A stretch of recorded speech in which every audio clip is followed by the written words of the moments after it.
Hello, I'm Emily Sharp, and my big idea for crisis communication is called social response theory. It is the use of social media to strategically respond to a crisis and inform stakeholders with immediacy and accuracy. In the ever changing technological world that we live in today, social media now shapes crisis communication, making social response, timing, and breadth even more critical than ever before. Social media gives us the ability to spread our key messages faster and to a much broader audience than any traditional media outlet could ever do. Social media also has the power to either support and enhance a positive crisis response or completely destroy a company if it is not utilized properly. For these reasons, I believe that it is extremely important that every organization establishes a social response team within their crisis response teams.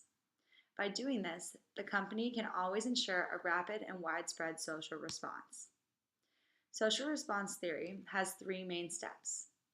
First, they must select their social response team. Social response, social response team members must be consistently up to date with social media trends and topics, have a high level of social communication skills, work well in high pressure situations, and be able to think on their feet and be quick in regards to response time, but patient in regards to dealing with public outrage. The second step is research. The social response team must continuously stay up to date with all social media platforms. Watching the trends with stakeholders will help the team better determine what types of messages should be conveyed through social media if a crisis were to occur. The team must evaluate the effectiveness of past social media messages, especially the ones in response to a crisis. The team must also determine every possible potential crisis for the company and develop key social media messages for each case in case of the event of a crisis. These potential crises, social responses, must be easily accessible to all members of the team. The third step is to implement rapid response techniques. The team must make sure that the CEO or spokesperson is aware of all possible social responses to a crisis.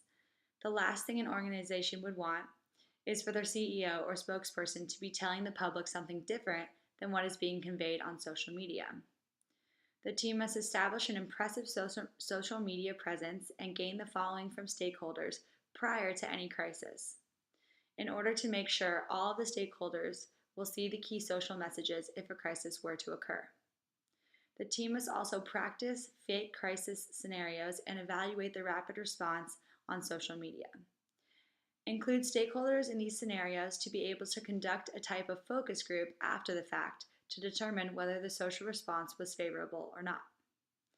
These social media responses often mean the difference in whether or not the public exhibits outrage prior to a crisis. Therefore, the digital world is not something an organization can afford to overlook.